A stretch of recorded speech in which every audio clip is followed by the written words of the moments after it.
agoogerwako mu butuufu ga Allah subhanahu wa ta'ala oyo ali waggulu.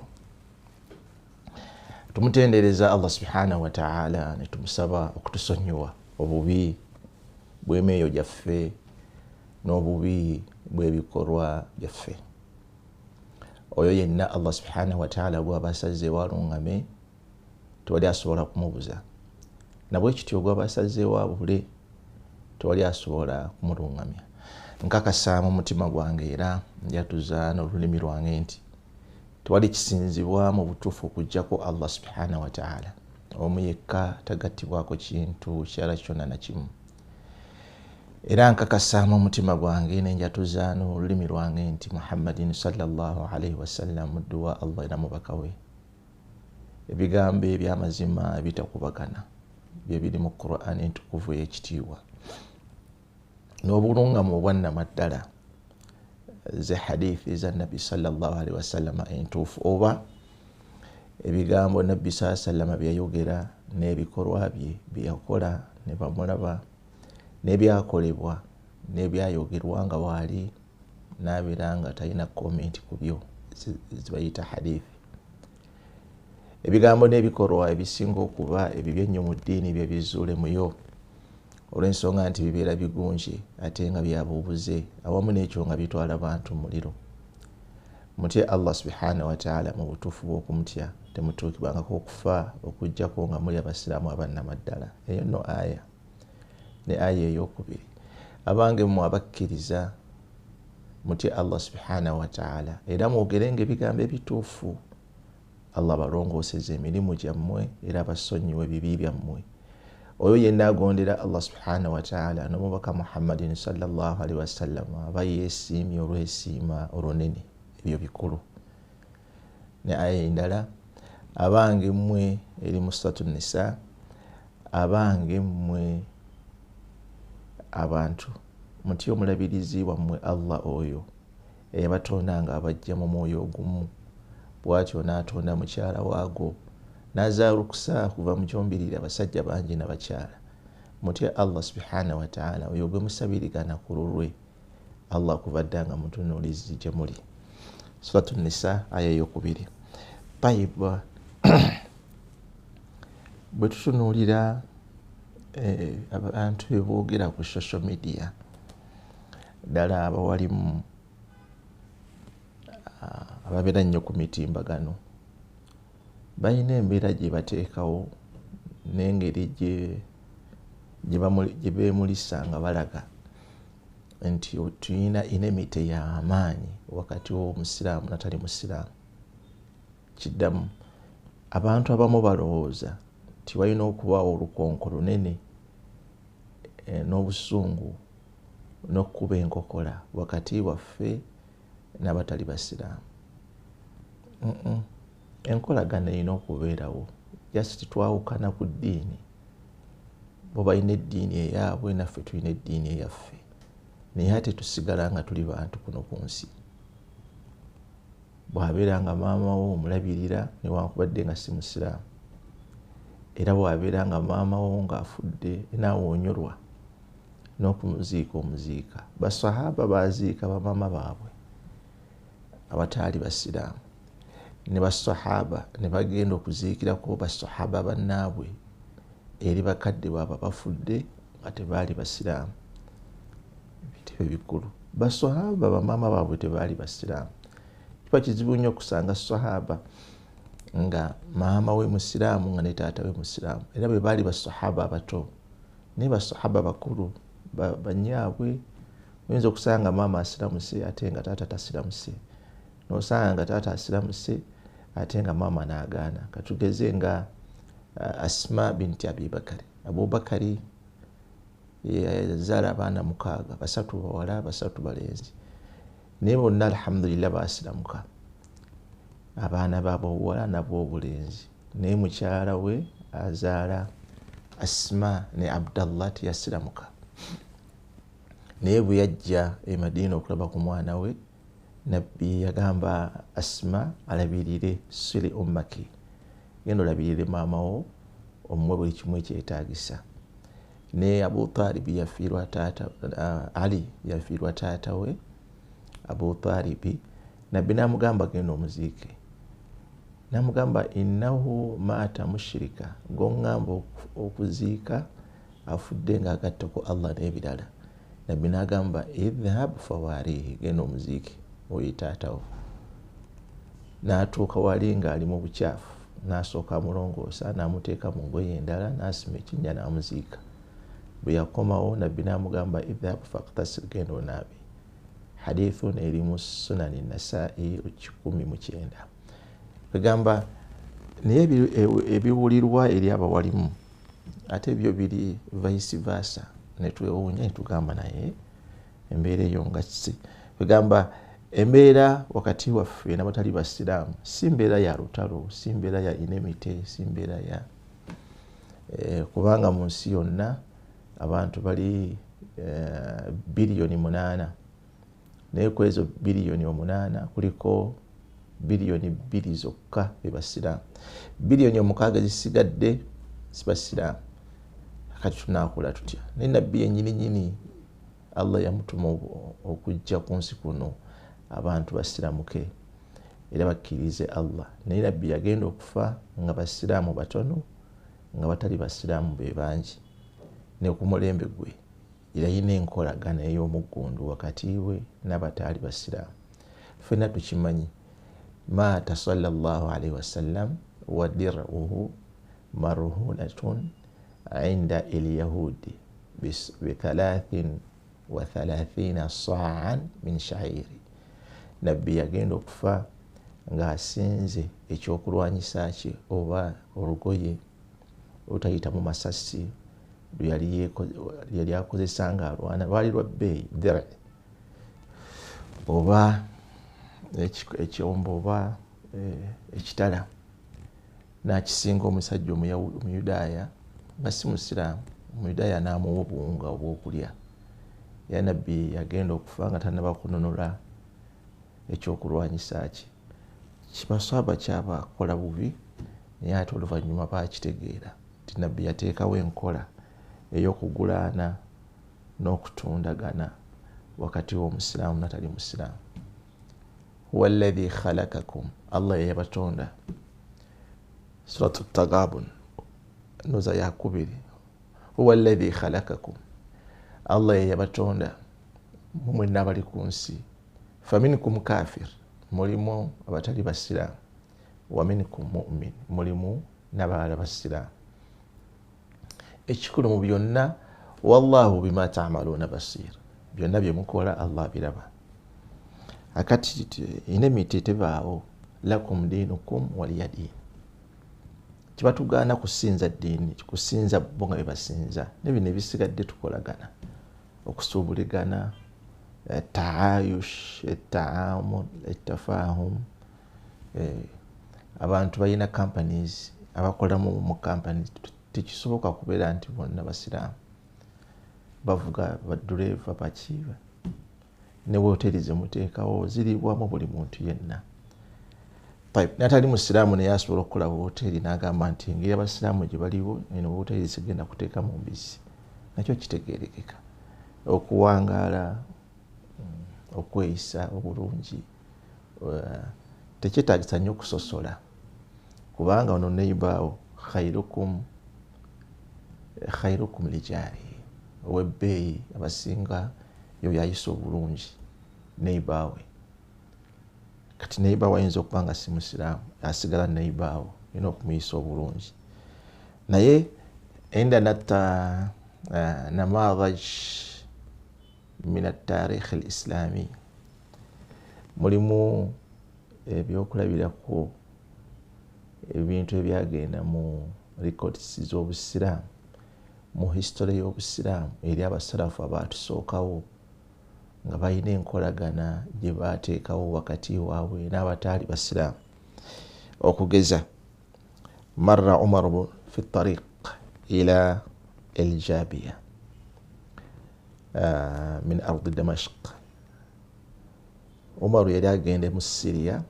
Umar ibn Khattab radiyallahu an yava Saudi Arabia nga agenda mu Syria. Kati atuuka mu Syria famarra biqaumin majdhumina min an-nasara, nasanga abatali basiraamu abakristaayo nga balwadde nga balina babiyita batya majudhum, ebigere nga bizimbye nga byagala kufanagana nga enjovu,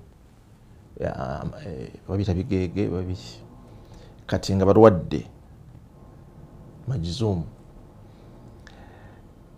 Nagamba bano nga balwadde, kyeyakola faamara nawa order ayo uthumina sadaqati, abantu bano baweebwe saddaaka n'obuyambi min baiti lmuslimina, nga bivudde mu ggwanika ly'obusiraamu. Omar watambula asanga abantu b'e Syria nga balwadde ebigenge, baali balwadde ebigenge nga bali mu kubonaabona n'obulumi obw'amaanyi, nasitopinga n'agamba bano mubawe ku ssente ez'obujjanjabi, wa an yujriya alaihim alqut, mubawe n'emmere ebamala balye. Then n'agamba n'abasawo babajjanjabe, byonna expense ebirengedda ku basiraamu. Babajjanjaba ne balya bulungi n'okuwona ne bawona, naye nga tebaali basiraamu. Ekyo nno kikulu. In fact akyagala andaba, walimu abandaba, waliwo kitabo kiyita Futuh al-Buldan, Futuh al-Buldan ekya al-Baladhiri, safha 135, page 135, ekitabo kiyita Futuh al-Buldan. Umar yatambula asanga abakristaayo balwadde, n'alagira bafune essente okuva mu ggwanika ly'obusiraamu min baiti lmaali lmuslimin, ez'obujjanjabi n'essente zebateeka mu nsawo n'essente ez'emmere. N'agamba balwadde balina okubeera nga bafuna obujjanjabi obw'ensusso. Obujjanjabi n'omuntu okubeera nti mulwadde tekisosola wakati w'omusiraamu n'atali musiraamu. Kyova olabanga ne wabanga oli afudde nga abadde musawo, tugeze musawo wa mutwe, musawo w'abalalo, musawo wa mutima, musawo wa musujja n'ebirala, era naffe tukosebwa kobeere musiraamu oba so toli musiraamu. Kati mwe bye mugamba nti atali musiraamu waba afudde osale enkoko olye n'embuzi, nabyo kibanda kiri wansi nnyo. In fact waliwo hadithi nkulu nnyo, hadithi ya Jabir ibn Abdillah ajagala Bukhari 1311. In fact neddako 1312, zonna hadisi bbiri zifaanagana. Naye ng'ekikulu mu byonna, Jabir ibn Abdillah radiyallahu anhuma, ono taata we yali musiraamu nga ne musiraamu, agamba marra bina janaza, twali tutudde ne Nabbi sallama ne bayitawo janaza mayiti oba omulambo nga bagenda kuziika afudde, nga basitudde jeneza bagitwala okugiziika. Faqama laha annabiyu sallallahu alaihi wasallam, Nabbi sallama n'asituka okuwa ekitiibwa eky'omuggundu oyo ali mu keesi gwe batwala okuziika.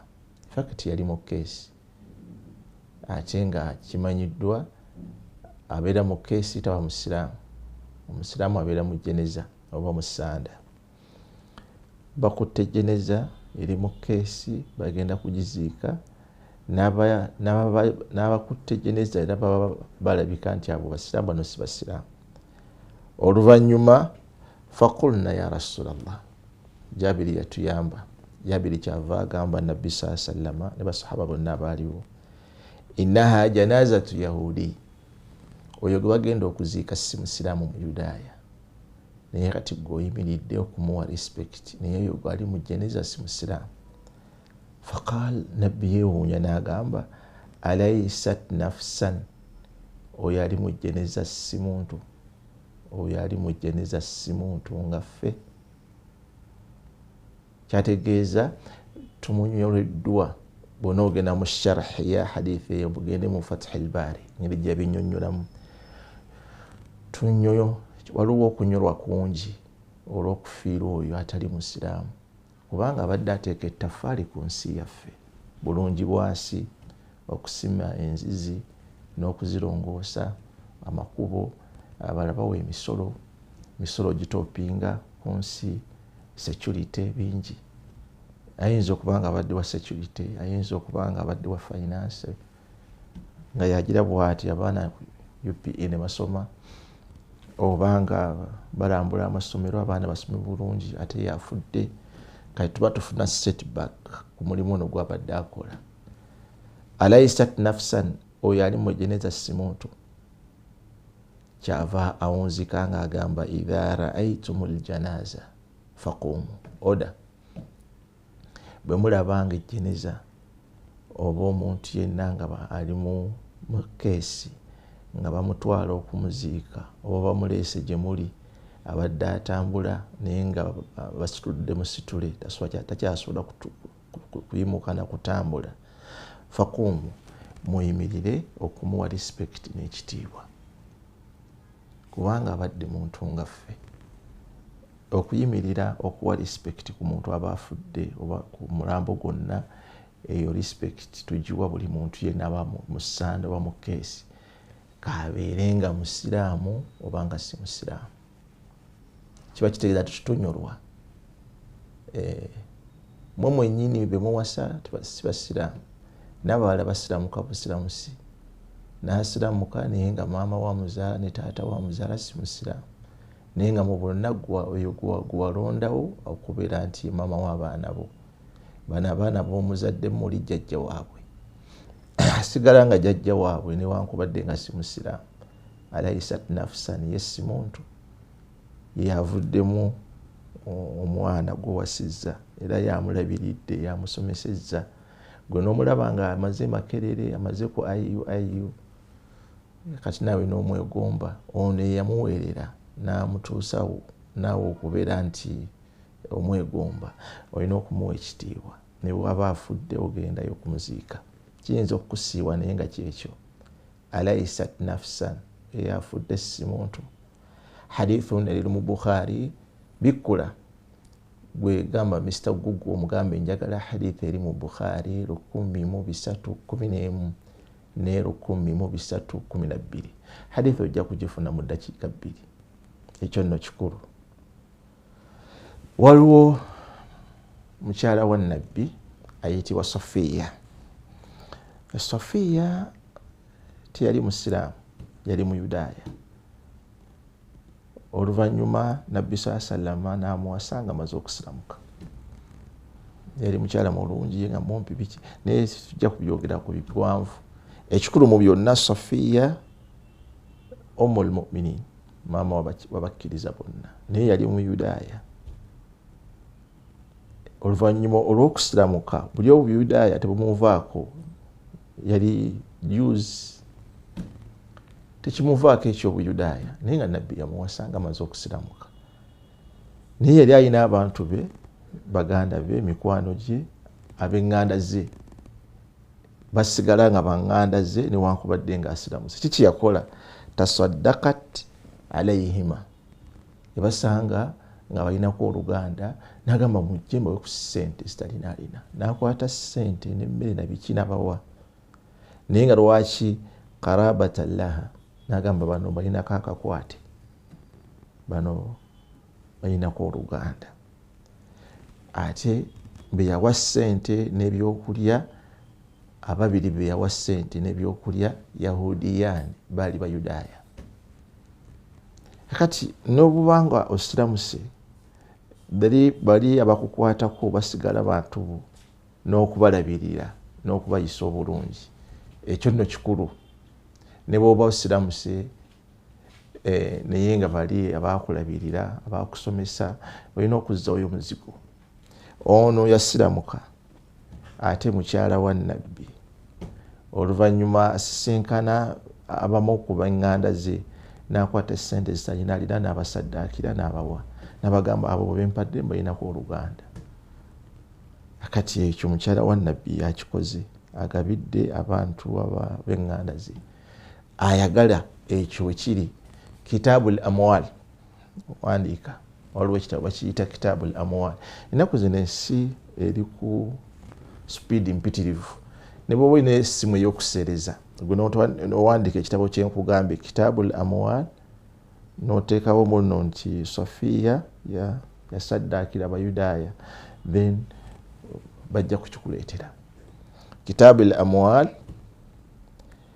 ekyo ekya Abi Ubaid, ekya Abi Ubaid peegi 65. Kitabul Amwal li Abi Ubaid peegi 65 605 awo ojja okukisanga. Waliwo hadithun naye nga sinaba kugituukako kamala okuyisaawo kino. Kyandibadde ng'ekyokuna yali Umar ibn Abdul Aziz, yawandiika yali afuga. In fact ulama basikola bagamba nti ono Umar ibn Abdul Aziz ye khalifa owokutaano. Bakhalifa baali bana. Emirimu emirungi n'enneeyisa gye yeeyisaamu Umar ibn Abdul Aziz ne bamutopinga ku khalifa owokutaano. Khalifa owokutaano Umar ibn Abdul Aziz yawandiika ebbaluwa nga order ng'agiwandiikira Adi ibn Arta, n'amuwandiikira ebigambo bino bikulu: anzur min qablika min ahli dhimma. Waliwo abantu abatali basiraamu naye nga bawangaalira mu nsi y'obusiraamu, naye abantu abo batunuulire. Man kabrat min ahli dhimma, oli bw'abanga si musiraamu naye ng'ali mu nsi y'obusiraamu, naye nga kabrat sinna, ng'akuze mu myaka 75, myaka 65, myaka 80, myaka 90. Wa dha'ufat quwwata, n'amaanyi gakendedde, takyasobola kukola. Wano wannuma buli kiseera kunywa ekyayi, amaanyi gamuwedde, avudde ku mpagala. Wawallat anhu almakasib, ate nebyekukola takyasobola kukola naye nga si musiraamu, ng'ali mu nsi ey'obusiraamu. Fa'ajiluhu alayhi min baiti lmaali lmuslimina ma yuslihuhu. Kikulu mukwate essente okuva mu ggwanika ly'obusiraamu, mubawe essente ezibamala ebyokulya n'ebyokusula n'ebyokwambala, basigale nga bafuna ssente zaabwe, olw'ensonga nti nabo bawanga omusolo nga tebannaba kubeera nga bakaddiwa. Kikankiddemu. Onzuru, tunuulira min ahli dhimma man kabrat sinna, gwolaba nga myaka gigenze. Wa dha'ufat quwwata, amaanyi gamuwedde. Wa wallat anhu almakasib, ate nga takyasobola kukola naye ate nga alina okubaawo alhaja, obwetaavu bawe buli. Fa ajiluhu alayhi min baiti lmaali lmuslimina ma yuslihuhu, kyolina okukola mukwate ku maali ey'obusiraamu okuva mu ggwanika ly'eggwanga ery'obusiraamu, okuva mu baiti lmaali lmuslimina. Abantu abo mubawe ssente zibabeezaawo, ebyokulya, ebyokwambala, ebyobujjanjabi n'ebyumba, ate ne ssente zibadde bawa nazo muzikulozinge mubasazeemu, olwokubanga tebakyasobola kukola. Wallat anhum almakasib, ebyokukola byo ate balina okubeera nga mu nsi mwebali, tebajja kubeera nti ate bafa. Ekyo nno kikulu. Ayagala ekigambo ekyo n'ebigambo ebyo bwe biri, waliwo bakiyita Kitabul Amwal. Kitabul Amwal lilqasim ibn Salam. Kitab al-Amwal lilqasim ibn Salam, safha 56. Lwaki twogera ebigambo bino? Waliwo enkolagana ey'omusiraamu natali musiraamu erina okubeerawo newankubadde nga twawukana mu ddiini. Lakum diinukum waliya ddiini. la yanhakumullah surat al-Mumtahina aya y'omunaana la yanhakumullahu ani alladhina lam yuqatilukum fi ddini wa lam yukhrijukum min diyarikum an tabarruhum wa tuqsitu ilayhim inna allaha yuhibbu al-muqsitin. Ekyo nakikulu ampuliriza bikola mu Qur'an ez'Oluganda weeziri namwe muzigule. Suratu al-Mumtahina aya y'omunaana genda bajja kugikuvunira mu Luzungu ne mu Luwarabu then ojja kugiraba. Tayiba, ekyokutaano yali Amr bali bamuyita yali Abdallah ibn Amr.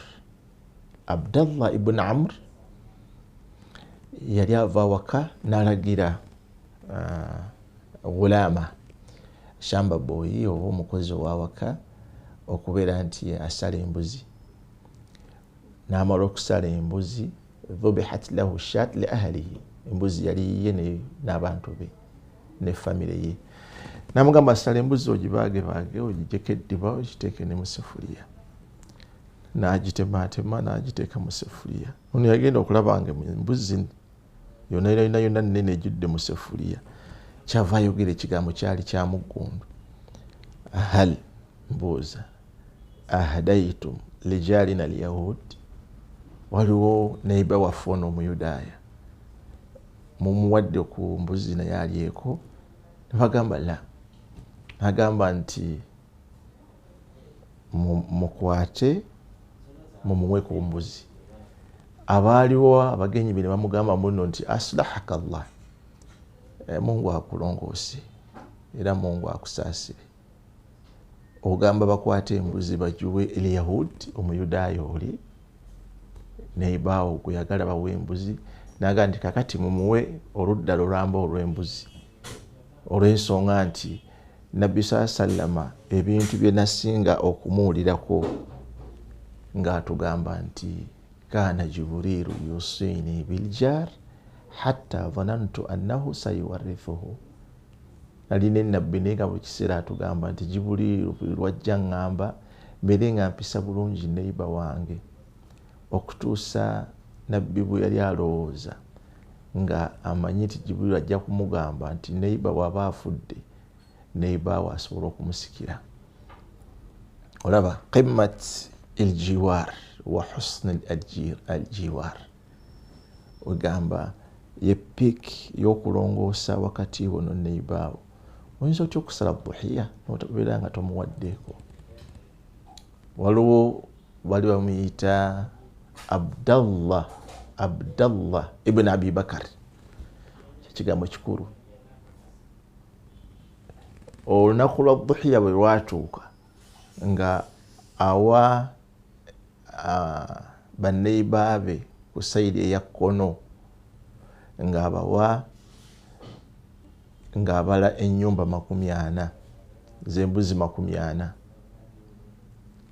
ne ku sayidi eya ddyo n'awaayo embuzi 40 z'embuzi 80, ne mu maaso ge n'abala ennyumba 40, n'emabega n'abala embuzi 40 z'embuzi 160. Kati ye ku dhuhiya ng'akwata embuzi 160, 8 80. Taib, nazinaana endala 12, then nazinaana endala 16. Yali dhuhiya ya Abdallah ibn Abi Bakr. Naye nga wamu n'ekyo nga ana wano abasiraamu nga kuliko ndowooza nga 10, ne wanaana nga 5, ne wano mu maaso nga 3, emabega nga kubanga batali basiraamu be bali basinga obungi.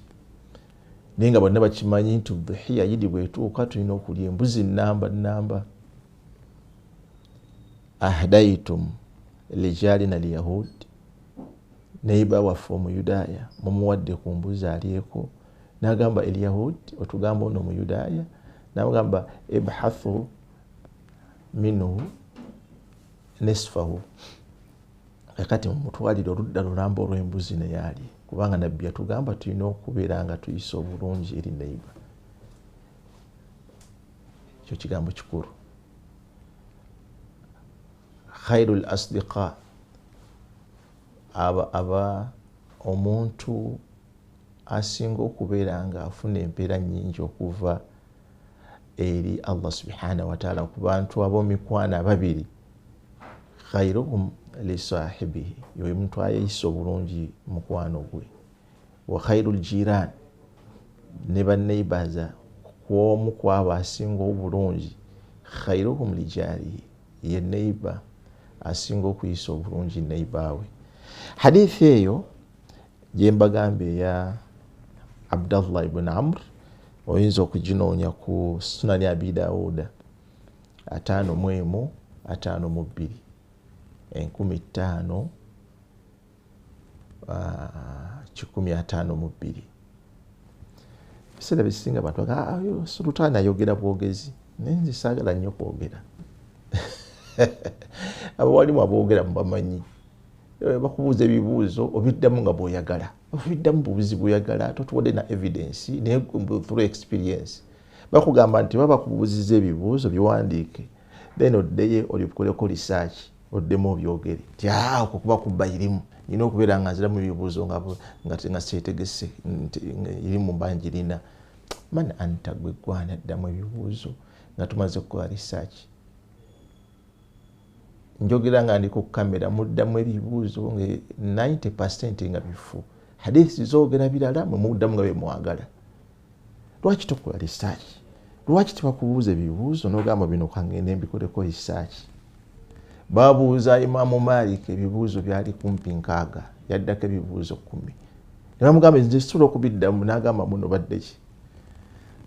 Ebibuuzo byambuuza birimu ada z'abantu, ate byambuuliza simanyiyo, akati bamaseeka beri babiddemu. Buli kiseera okyogerako. Mukuba n'amasimu ne mukuba amasimu e Saudi Arabia, mubuuza ku gundi okufukamira kiri kitya? Kufukamira.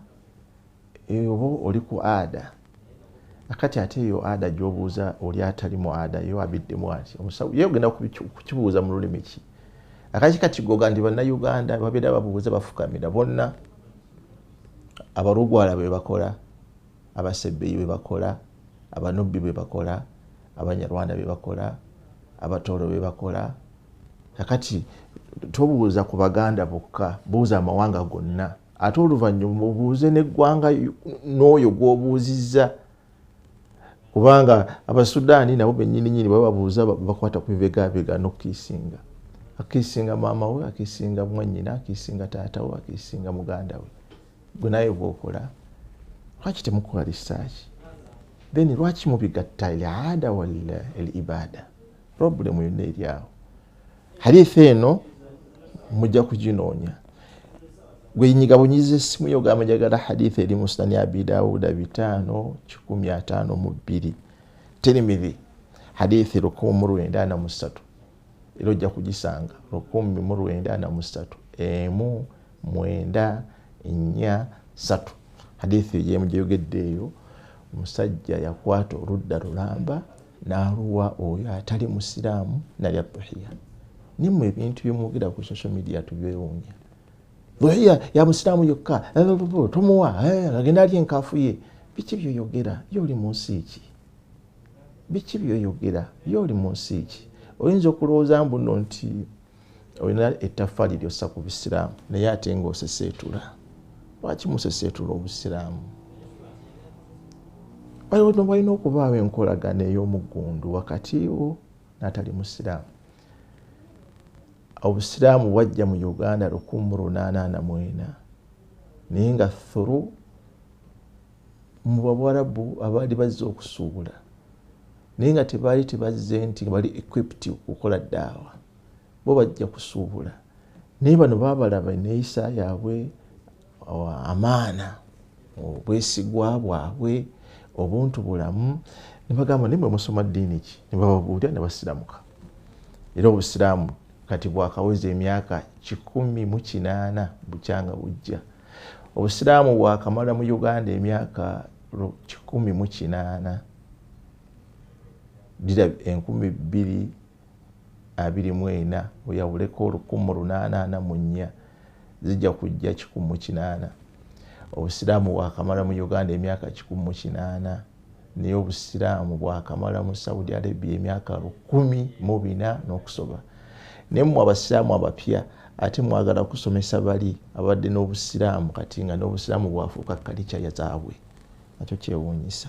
Awamu n'ekyo nga ne kalicha bakyazirina nga just kalicha z'Abawarabu naye ate nga si busiraamu, nakyo mukitegeere. Ate bye bagamba kalicha baba tebategeeza kunyenya nsaasi. Era mwalimu olina diguli esukka ku emu n'otugamba nti nasomera Saudi Arabia, kimale eyo nasomera mu al-Mamlakatu al-Arabia Saudiya, tinze nasomera mu Bwakabaka obwa Saudi Arabia. Bayina ennono ne kalicha. Kakati ate gwe n'ogamba nti abayina ennono ne kalicha ate nga n'Obwakabaka bwabwe muli mu myaka 10 n'okusoba, ate gwe n'otugamba nti ate nze bansomesezza kujjawo kalicha ate nga gye wasomera waliyo kalicha, nakyo kyewuunyisa. Fact insha Allah next week tujja kusomayo hadithi emu eraga kalicha nti basahaba baatuka mu nsi nga balina kalicha zaabwe then baziwa respect. Nja kugamba ojja kukiraba babawo enkola ekolebwa mu kitundu then nga mbadde mumanyi nkola ndala bano baleke baguze programu zaabwe gweyogere ebibyo balekere kalicha zaabwe.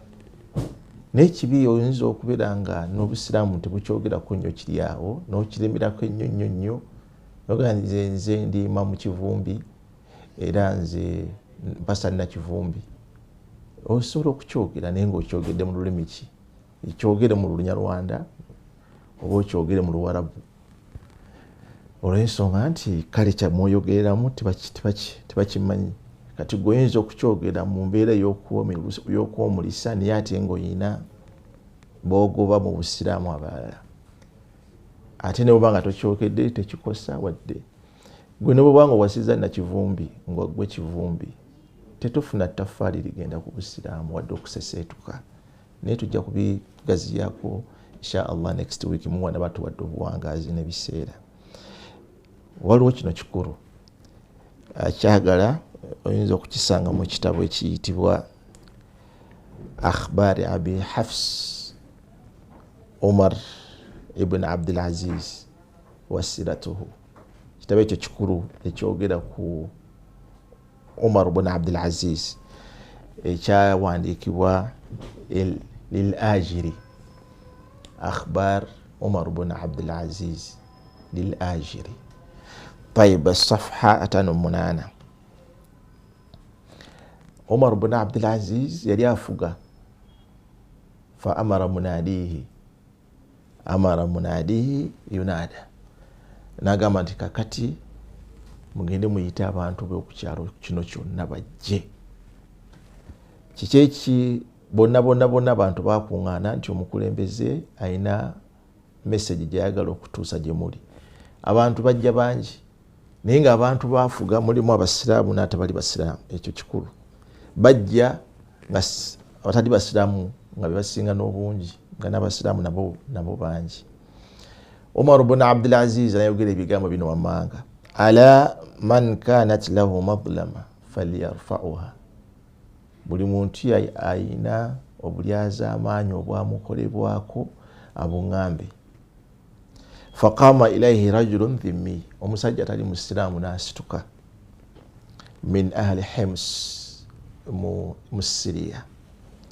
Faqal ya amira al-mu'minin, owange gwe omukulembeze w'abasiraamu, as'aluka kitab Allah, naye nze njagala kyengenda okubuuza obeere nga oddamu okusinziira nga Qur'ani bwegamba. Baba babimanyi, bakimanyi. In fact nabadde ndi kuzimu ku social media awo Honorable Bot Namboze n'agamba naye ate Qur'ani yammwe nabyogera nga bwe mbyogedde. Qur'ani yammwe surati al-An'am 159 108 Allah wammwe ne nabbi wammwe abagamba wala tasubbu alladhina yad'una min dunillah, temuvuma batali basiramu, fayasubbu allaha adwan bighayri ilmi, bajja kuvuma Katonda wammwe ne nabbi wammwe. N'agamba naye kati mwe mutuvuma neffe twate kuvuma nabbi wammwe, kati nammwe mwetereeze. Baba bimanyi anatali musiramu kyava agamba nti rajulun dhimmiyu, nze siri musiramu, min ahli al-Hims, naye as'aluka kitab Allah, njagala kino kyenkubuuza oddemu ng'obusiraamu bwe bugamba, Qur'ani kyegamba. Qala wa madhak, ono kyava mugamba obadde ogamba ki? Qala al-Abbas ibn al-Walid ibn Abdul Muttalib. Oyo Abbas taata we yali mukulembeze ate ne jjajja we yali mukulembeze. Al-Abbas ibn al-Walid ibn Abdul Malik. Namugamba nti kakati gwe gwogerako ekigambo kubanga yali minisita, namugamba gwe sooka osituke dda wali mu kaguli, olina ensonga gyakwogerako awamu n'ekyo nga minisita ate nga mwana wa Prince Mulangira. Nayimirira nadda wali n'ava eno ku butebe okwaliko abalangira. N'agamba nti aghtasabani arbi, we nali nsula ennyumba yange yagisaanyaawo n'agisenda, oluvannyuma n'ateekawo ennyumba matiribona eri wali ku lusozi luli. Kiri ennyumba eri ku lusozi nti wali ennyumba yo nti ye, naye etya yagitwala order from above, nga simanyi yagijja ne basendawo ennyumba yange ne bateekawo okimu olubiri. Ndi wali nsula ku kkubo. Wala Abbas jalisu, Abbas yali atudde kumpi n'omukulembeze, namugamba wano vaawo tuula wali, n'atuula mu kaguli. Faqalahu Umar kyava mugamba ya Abbas ma taqul, Abbas ogamba ki ku kigambo ono kyayogedde Omuyudaaya? Qala naam, kituufu, we nazimba olubiri waliwo ennyumba ye. Aqta'aniha amiri al-mu'minina al-Walid ibn Abdul Malik, naye ettaka eryo naawe ku kasozi we nateeka olubiri, taata wange eyali omukulembeze w'abasiraamu al-Walid, ate era nga ne jjajja wange yali musiraamu, yette taata we Abdul Malik, be baakwata ekifo ekyo ne bakimpa, ne bagamba nti nkusiimiddaawo oba ozimba, era ne nyumba ne bagisendawo nenzimbawo olubiri lwange matiribona. Wakataba li biha sijilla, era oluvannyuma nga maze okuzimba ennyumba n'ebirala nampa obuwandiike obulaga nti awo wange n'ekiba ne tayito yiino, tayito yiino omukulembeze gye yampa nti nsiimye, nkusiimiddaawo oba ozimba, nenzimbawo obuwandiike buno. Faqala Umar kyava agamba nti ma taqulu ya dhimmiyun, ono agambye nti taata we ye yamuwaawo, ate n'obuwandiike abulina n'ekyapa akireese. Qala ya amira al-mu'minin, owange gwe omukulembeze ono atali musiraamu amugamba ya amira al-mu'minin, owange gwe amiri w'abakkiriza bonna, as'aluka kitab Allah, nze njagala just nga Allah bwagamba. Ebyo gundi yampa, gundi yasiima, njagala aleeta obujulizi nti nze eri asulawo namuwa obuwandiike nti aguzeewo, naye batwalawo obutwazi without order from above, era order yava eri taata we n'agamba nti ansiimiddaawo, naye nze nenkwatamu obuziina bwange neŋŋenda, bisigadde byonna baabitwala.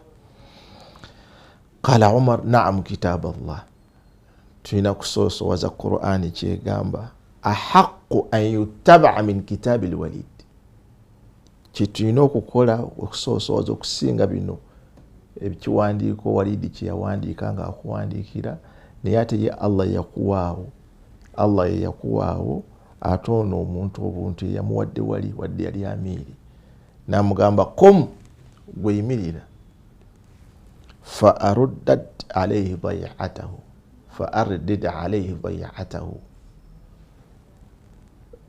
omuddize ettaka lye. Aye namugamba naye ate kino nakyo nkikugamba ebbanga lyabadde nga talina waasula asula ku lubalaza ng'empewo emuyitamu oluusi n'afuna n'endwadde ate nga gwe oli mu lubiri, compensation gy'ogenda okumuddiza kwe kubeera nti ennyumba eyo esigala nga yiye gwejjamu bujja ngoye zo, ettaka lisigale lirye n'ennyumba yiye ne geeti yiye, nange muwadde obuwandiike nga nze Amiiri. Oluvannyuma n'atambula n'ajjamu obuziina bwe n'engoye ze. Ono omusajja Omuyudaaya atali Musiraamu n'ayingira mu lubiri, ne balowooza nti kigenda kuba bwe kityo, ne kitwala omwezi gumu, omwezi ogwokubiri, omwezi ogwokusatu. Ekyo kyasiramula Abayudaaya bangi ne basiramuka. Era omusajja mu nnyumba n'agitwalira ddala for good. Enkolagana ey'Omusiraamu n'atali Musiraamu erina kubeera ng'eri bw'eti. Kye batugaana just kusinza bo nga bye basinza. Ate ne bw'abeera nga omukozeeko ddaawa n'agamba nti nze nsigadde mu ddiini eno bw'atyo, era ali waaye alina right okusigala mu ddiini ye nga gy'asazeewo, kubanga la ikraha fi ddiini kad tabayyana ar-rushdu min al-ghayy. Ekyo ndo kikulu. Ayagala ebigambo ebyo akhbar Abi Hafs Omar bin Abdul Aziz, ekitabo ekyo bakiyita lil ajiri safha 58. Wasigadde ebintu bibiri tumalirize. Ekyokubiri yali Omar bin Khattab ng'afuga nga mukulembeze. Marra yali atambula n'ayita bibabi qawmin nga waliwo sa'ilun yas'al. Aba atambula bw'ati, yali akola nnyo supervision.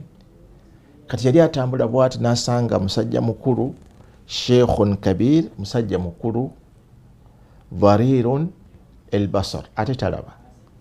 Musajja mukulu talaba, azunga, ali ku nnyumba z'abantu asabiriza. Fadaraba addahu min khalfihi. Umaru n'amukuba ku kibegabega.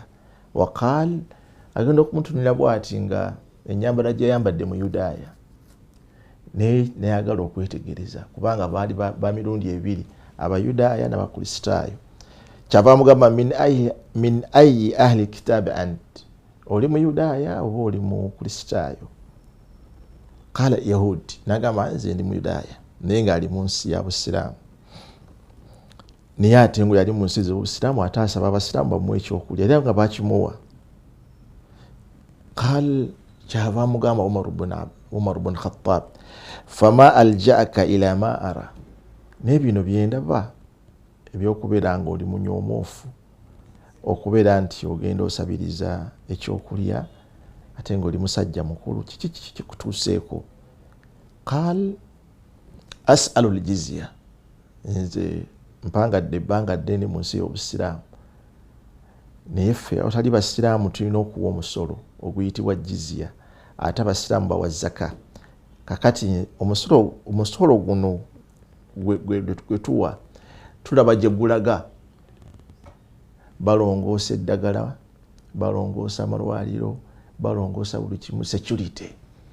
Kakati era nyina okusaba abantu bampe ssente mpa omusolo wel haja, ate awamu n'ekyo nange ndi mwetaavu wa ssinnu, ate n'emyaka gigenze, ate awamu n'ekyo ndi muzibe.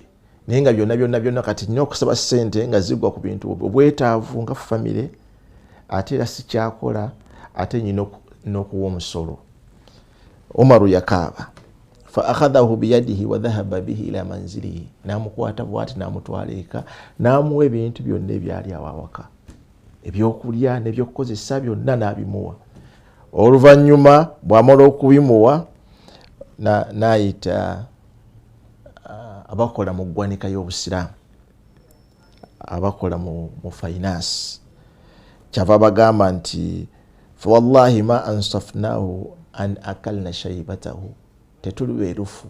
Omusajja ono twali obuvubuka bwe mu mbeera nti yawanga omusolo, ng'omusolo tugukwata ne tukola enguudo ne tuteekawo security, then ensi nebeera ng'ekulaakulana. Kwegamba naye nga essente ze tufuna bano baali bavubuka mbula kalevu nga bakola nnyo, then nga batuwa ssente ng'ensi etambula. Akalna shaibatahu ma ansafnahu, tetuli beerufu, twali obuvubuka bwe ekiddako kikulu. Thumma nakhdhuruhu inda alharami, ate bw'amaze okukula akaddiye ne tumwerabira, ne tumulyaza amanya obukadde bwe. Twamuggyako ssente nga muvubuka, ate amaze okukaddiwa tumwerabidde. Nagamba tukoze tutya? Nagamba Allah atugamba mu suratu Tauba aya ey'enkaaga, suratu Tauba aya ey'enkaaga, innama sadaqatu lilfuqarai walmasakin, saddaaka eweebwa abanaku n'abaabo nabo babeera beetaavu nga kye balina tekibamala. Kakati abanaku be basiraamu, bano abalina kye balina naye nga tekibamala be bano ba ahlul kitab. Yali tafsiri ya Umar ibn Khattab. Nagamba mumugjeeko omusolo, temuddamu kuwa musolo ono musajja muzibe ate omukulu mu myaka, ate mutandika okubeera nga mumuwa ssente mumuwe ssente buli mwezi ezimubeezaawo. Ne batandika okumuwa ssente ezimubeezaawo buli lunaku na buli mwezi na buli mwaka, ne ssente ezo ziyawanga ng'omusolo ne bazikatinga off. Ayagala ekigambo ekyo bwe kiri, Allahu musta'an, ayagala ekigambo ekyo bwe kiri, kitaabu al-Kharaj ekya Abi Yusuf, kitabo kikulu nnyo, kitaabu al-Kharaj ekya Abi Yusuf, peegi 139, peegi 139, kitaabu al-Amwa, kitaabu al-Kharaj li Abi Yusuf, peegi 139, akasembayo mu ddakiika 2. Wala ekitabo kiyita Futuh ash-Sham lilwaqidi, peegi ey'omunaana mujallada ogusooka. Abubakar Siddiq yali ateekateeka ejje erigenda okulwana, nga lirwana mu kkubo lya Allah, ejje nga ligenda kulwana busiraamu bubeerewo, tali busiraamu bubeere nga busaanawo. Naye yabagamba bano ba mujahidin abagenda okulwana, abalwanyi ab'entalo z'obusiraamu, nabakuutira nga abagamba wasatamurruuna ala qawmin fi sawami, naye mujja kutambula muyite ku bantu nga bali mu church ne mu kereziya ne mu masinzizo, ruhbanan yazamuna annahum tarahabu fillah, nga bali mu kuyimba, bali mu kutenda mutonzi waabwe, bo bali kusinza katonda waabwe. Fada'uhum, temubakwatako wadde okubatta, wadde okubayisa obubi, wala tahdimu sawami'ahum, wadde okusaanyaawo kanisa zaabwe n'amasinzizo gaabwe, kubanga basazeewo okusinza eryo ddiini. La ikraha fi ddiini kad tabayyana ar-rushdu min al-ghayy wal hadithun baqiya. Naye tusaba Allah tulaga amazima tugagoberere, atulaga obulimba tubeere nga tubuleka. Allah ateeke baraka mu bizinesi zaffe, ateeke baraka mu maka gaffe, ateeke baraka mu baana baffe, abawe fahamu n'okutegeera okwensuso eri aba senior 4 bakyakola ebibuuzo byabwe, n'abo abamaze, n'aba senior 6 abagenda okukola ebibuuzo, ogatteko n'aba Piero E abagenda okutandika ebibuuzo byabwe ku bbalaza. Nabo Allah abawe omukisa era abawe okuddamu ebibuuzo n'okubitegeera, basse ettaffaali ku nsi yaabwe ne ku tribe zaabwe ne ku busiraamu bwabwe. Wa sallallahu wasallam ala sayidina Muhammad wa ala alihi wa sahbihi wasallam. Wassalamu alaikum wa rahmatullahi wa barakatuh.